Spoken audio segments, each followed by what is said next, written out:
17 अप्रैल 1994 को शाम को रात को 10:05 पर अरुणा मैडम के माध्यम से जामादग्नि सप्तऋषि में से एक ऋषि हुए हैं, उन्होंने अपना मैसेज दिया है। तो जैसे कल हम पढ़ रहे थे कि जो महर्षि दुर्वासा हैं, उनको क्रोध कब आता था? तो उनको क्रोध जब आता था जब एक मेडिटेटर या एक राजा ध्यान साधना करने के बाद भी गलतियां करता है। एक ऋषि ध्यान साधना करने के बाद भी वो लालच करता है, तो महर्षि दुर्वासा को गुस्सा आ जाता था और इतना गुस्सा आता था कि वो दूसरों को श्राप दे डालते थे। लेकिन महर्षि दुर्वासा ने क्या कहा कि आप ऐसा मत सोचिए कि मेरे इमोशंस नहीं है, मेरा भी परिवार है, मैं भी जीसस क्राइस्ट और महात्मा बुद्ध की तरह प्यार देने वाला और अपनी साधना के माध्यम से दूसरों को शिक्षा देने वाला, उसी तरीके से मैं भी हूँ। जिस तरीके से उनको निर्वाण की प्राप्ति हुई, उसी तरीके से मुझे भी निर्वाण की प्राप्ति हुई है। अब यहाँ पर जो जमदग्नि है, वो जो परशुराम जी के पिता थे, उनका मैसेज है हम सबके लिए। तो वो कहते हैं कि मैंने जो निर्वाण की प्राप्ति करी, ये भी एक चिरंजीवी है, और मैंने चिरंजीवी होने का जो लक्ष्य था वो कैसे प्राप्त किया, और मैंने भी निर्वाण की प्राप्ति कैसे की, मेरे पास कौन सा गुण था कि जिससे मेरे को निर्वाण की प्राप्ति हुई। तो कहते हैं कि मेरे पास था the persistent practice of ruthlessness, यानी कि मैं बहुत क्रूर था, क्रूरता थी मेरे अंदर। किस तरह की क्रूरता थी मैं वो बताना चाहता हूँ। तो जमदग्नि हम नाम से ही सुनते हैं कि पीछे अग्नि लगा हुआ है, उनके अंदर बहुत गुस्सा भरा हुआ था, क्रूर थे वो। क्रूरता का मतलब क्या होता है कि हम उस तरीके से क्रूरता को न सोचें जिस तरीके से हम साधारण जीवन में क्रूरता को मानते हैं। वो कहते हैं कि yes, I am a perfect ruthlessness master, मैं बहुत ही क्रूर एक परफेक्ट मास्टर हूं। और वो बताते हुए कहते हैं कि अभी तक आपने सुना होगा बहुत सारे मास्टर्स के बारे में जो बहुत शांत हैं, जो हमेशा डिवॉइड ऑफ एंगर रहते हैं, उनके पास गुस्सा नहीं होता है, और आपने ऐसे बहुत सारे मास्टर्स के बारे में सुना होगा। लेकिन मैं आपको ये बात बताना चाहता हूँ कि कोई भी जो मास्टर है बिना क्रूरता के सफल हो ही नहीं सकता। हर मास्टर के पास रूथलेसनेस होती है। तो वो कहते हैं कि जब तक एक मास्टर रूथलेस नहीं होता, क्रूर नहीं होता, जब तक वो अपनी इच्छाओं की पूर्ति भी नहीं कर सकता। तो वो अपने बारे में बता रहे हैं कि ruthlessness is such a wonderful feeling. Whenever a person may think of it, ruthlessness gives immense confidence. अब वो बताते हैं कि आपके पास जब एक कॉन्फिडेंस आता है, निर्भयता आती है, आप निर्भय होते हो, भय से मुक्त होते हो, तब आप रूथलेसनेस की शक्ति आती है, या रूथलेसनेस की पावर से आप निर्भय हो जाते हो। दोनों बातें हैं।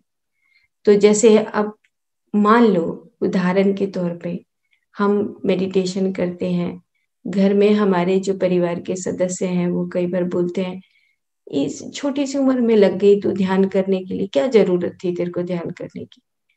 तो क्या करेंगे हम एक बार तो कहेंगे ना कि मेरे को ध्यान में जो साधना से मुझे जो शांति मिलती है या आनंद मिलता है, या मैं जो अपने अनुभवों को कर रही हूँ, तो उस चीज के बारे में एक बार तो गुस्सा आएगा।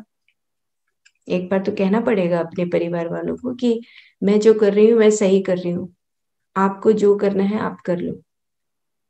तो रूथलेसनेस की बात यहाँ पर वो बता रहे कि आपके पास एक क्लैरिटी ऑफ माइंड होना चाहिए कि मैं क्या कर रहा हूँ, और उसमें आपको अपनी मजबूती से अपने आप को स्टैंड करके रखना चाहिए।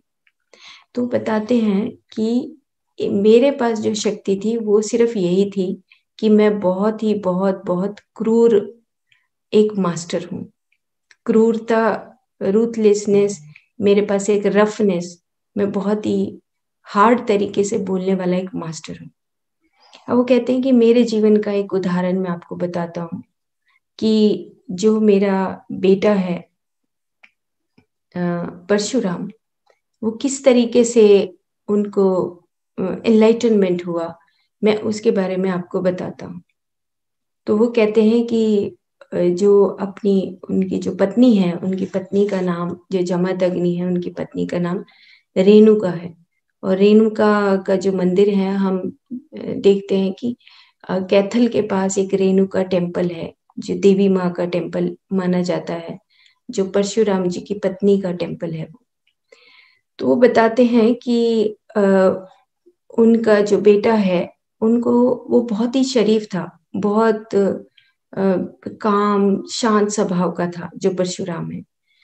लेकिन एक बार एक घटना घटती है कि वो ऑर्डर देते हैं कि भाई उनकी पत्नी जब पानी लेकर नहीं आती नदी से, तो वो कहते हैं कि वो लेकर क्यों नहीं आई, और अपने बच्चों को जब कहते हैं कि पता करो, तो परशुराम ही ऐसे एक बेटे हुए जिन्होंने अपने पिता की बात एक मास्टर के, गुरु को मानते हुए उन्होंने मानी। और उन्होंने इसमें लिखा है, पूरी तरीके से तो नहीं लिखा, कि कुल्हाड़ी से वो अपनी माँ की हत्या कर देते हैं, अपने भाइयों की हत्या कर देते हैं, और बाद में वो फिर से जीवित भी हो जाते हैं।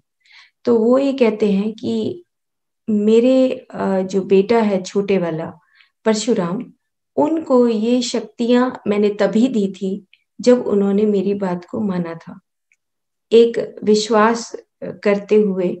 तो उन्होंने कहा कि भले ही वो फिर से वापस जिंदा हो गए, जो बच्चे थे और उनकी पत्नी थी, लेकिन मैं उस अपने गुस्से से ये देखना चाहता था कि वो मेरा पालन करते हैं या नहीं करते हैं।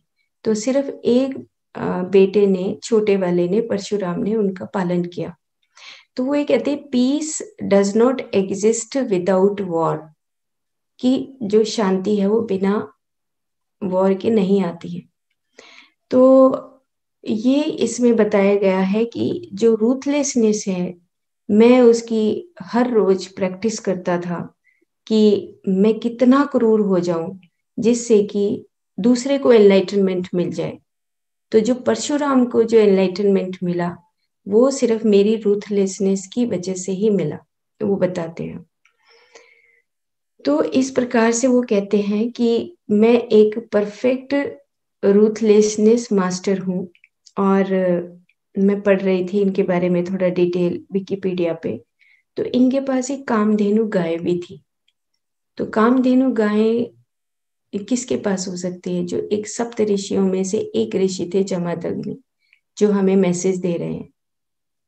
तो इतनी साधना के बाद जो मास्टर्स होते हैं ऊपर से, वो अपने आप ही बहुत सारे बोन्स वरदान देने लग जाते हैं। तो उनके पास एक वरदान देने वाली गाय भी थी कि जो वो चाहते थे वो उनको प्राप्त हो जाता था।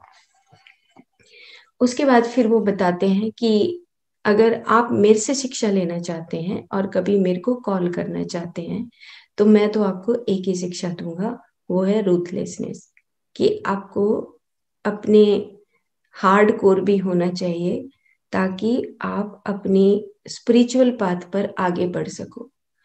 क्यों क्यों आगे बढ़ सको? तो कहते हैं कि इस क्रेजी वर्ल्ड में, इस जो वाइल्ड और क्रेजी वर्ल्ड है, उसमें आपको रूथलेसनेस रखनी ही पड़ती है। आपको थोड़ा बहुत अपना रफ नेचर रखना भी पड़ता है, क्योंकि अगर आप शांत स्वभाव से चलते हैं तो चारों तरफ जो आपका समाज है, जो आपके फैमिली मेंबर्स हैं, वो आपकी बातों को नहीं सुनते हैं। तो इसलिए मैं तो ये कहूँगा कि एक परफेक्ट मास्टर होने के लिए आपको रूथलेसनेस भी आना चाहिए, ताकि आप युद्ध जीतकर शांति स्थापित कर सकें। तो इस प्रकार से वो कहते हैं कि ये एक रूथलेसनेस जो है वो हमारे लिए कवच है, और जो स्टूपिड पीपल अराउंड यू, जो मूर्ख लोग आपके चारों तरफ रहते हैं, उनको सही करने के लिए आपके पास रूथलेसनेस एक आपके पास एक शस्त्र है जिसका आप इस्तेमाल जब चाहे कर सकते हैं। तो कहने का भाव यहाँ पर सिंपल इतना ही वो बता रहे हैं कि आपको हर तरीके से अपनी स्पिरिचुअल जर्नी को कंटिन्यू करना है, और उस स्पिरिचुअल जर्नी को कंटिन्यू करते हुए आपके पास एक सच्चे दिल से रूथलेसनेस भी होनी चाहिए, ना कि सुपरफिशियली आप रूथलेसनेस करो। आपके पास एक सच्ची ट्रू स्पिरिट ऑफ रूथलेसनेस आपके पास होनी चाहिए। और जब तक आप एक रूथलेस नहीं हो, तब तक आप एक संपूर्ण मास्टर नहीं बन सकते, उनका ये कहना है। और मैं तो आप सबको कहता हूँ कि आप एक बहुत अच्छे रास्ते पर हैं। अरुणा मैडम को बोल रहे हैं वो कि बहुत अच्छा एक मेडिटेशन और एनलाइटनमेंट, ये दोनों चीजें आपको तभी मिलती हैं जब आप अपने समाज में कभी कभी रूथलेसनेस भी आप अपनाते हो तब। तो बाद में वो कहते हैं कि गुड नाइट, और आप अपनी स्पिरिचुअल जर्नी को आगे बढ़ाते रहिए। जिस तरीके से आप कंटिन्यू पिछले कुछ सालों से मेडिटेशन कर रहे हैं, उस प्रकार से आप दूसरों को भी मेडिटेशन सिखाते रहिए, ताकि ये सब पावर्स आपके पास आ जाएं और आप दूसरों को एक अच्छी रास्ता दिखा सकें। तो इस प्रकार से इन्होंने अपना मैसेज दिया है जमदग्नि ने। और रूथलेसनेस, वो ये उन्होंने ये भी बताया बीच में कि आप क्या सोचते हैं कि जीसस क्राइस्ट को या महात्मा बुद्ध को ऐसे ही निर्वाण की प्राप्ति हो गई होगी? क्या वो कभी भी रूथलेसनेस उन्होंने नहीं अपनाई होगी? तो आप एक किसी भी मास्टर की पूरी जीवन कहानी अगर आप देखेंगे तो 100% उसके अंदर रूथलेसनेस भी आई होगी, वो क्रूरता भी आई होगी, वो रफनेस भी आई होगी। तो हम सब अपने अंदर झांक कर देख सकते हैं। मेरे पास तो है ये पावर कि रूथलेसनेस भी आती है। कभी कभी आप बहुत हार्ड हो जाते हो जब दूसरे जो फैमिली के मेंबर्स हैं, या बहुत बार ऐसा सुनने को मिलता है कि अभी क्या जरूरत थी मेडिटेशन करने की, अभी तो कोई तेरी उम्र थोड़ा हुई है। 20 years बैक की अगर हम बात करें तो बहुत सारे समाज में, क्योंकि उनको खुद भी नहीं पता होता कि वो क्या बोल रहे हैं। तो हमें हर तरीके से अपनी ध्यान साधना को आगे बढ़ाना चाहिए। और हर लाइफ की जर्नी अलग है।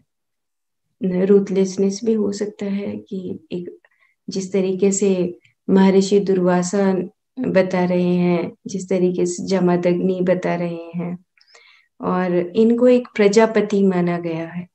पर प्रजापति कौन होता है? आप जानते हैं कौन होता है? प्रजापति ब्रह्मा जी के बहुत सारे पुत्रों का नाम है प्रजापति।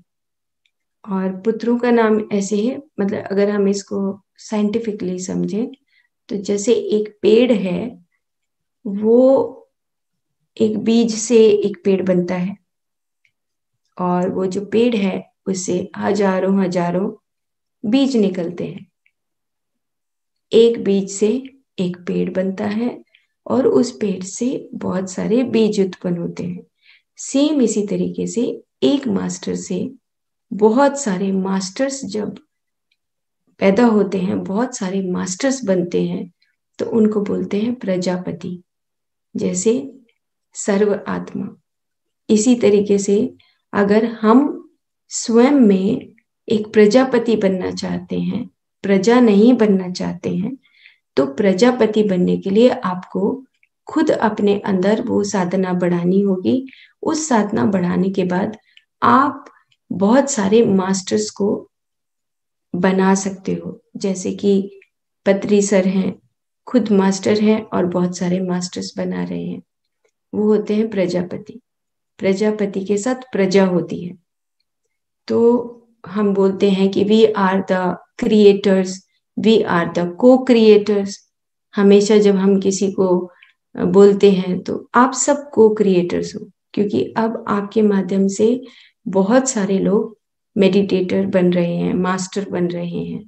तो आपकी जो ध्यान साधना है, आप स्वयं में प्रजापति बन जाते हो। तो जैसे एक बीज आप लगाते हो तो उससे एक पेड़ बनता है, और पेड़ से फिर उसी बीज से अनेकों अनेकों बीज बनते हैं। उसी तरीके से ये प्रजापति भी वो ही प्रजापति होते हैं कि जो बहुत सारे मास्टर्स को पैदा करते हैं। तो हम भी सबको क्रिएटर्स हैं। अगर आप 10 व्यक्ति को भी, एक व्यक्ति को भी एक मास्टर बना देते हैं, तो ये बहुत बड़ी उपलब्धि है हमारे लिए कि हम भी प्रजापति बन जाते हैं। जैसे जीसस क्राइस्ट हैं, महात्मा बुद्ध हैं, जमदग्नि हैं, महर्षि दुर्वासा हैं। जमदग्नि भी चिरंजीवी हैं, तो परशुराम जी भी चिरंजीवी हैं। बहुत सारे चिरंजीवी देखो कैसे हुए हैं, मुझे भी नहीं पता था कि ये परशुराम जी चिरंजीवी हैं, क्योंकि इनको विष्णु का छठा अवतार माना गया है। और अभी मैं विकिपीडिया पर ही पढ़ रही थी कि जो 10वां अवतार है भगवान विष्णु का, वो भी इनके माध्यम से ही इसकी युग की समाप्ति बताई गई है। कि बहुत सारे जब वार के शस्त्र इकट्ठे होने लगते हैं और जो दुनिया का नाश करते हैं, उनको खत्म करने के लिए एक अवतार आता है, और वो जो अवतार है वो इन्हीं को माना गया है। हरियाणा।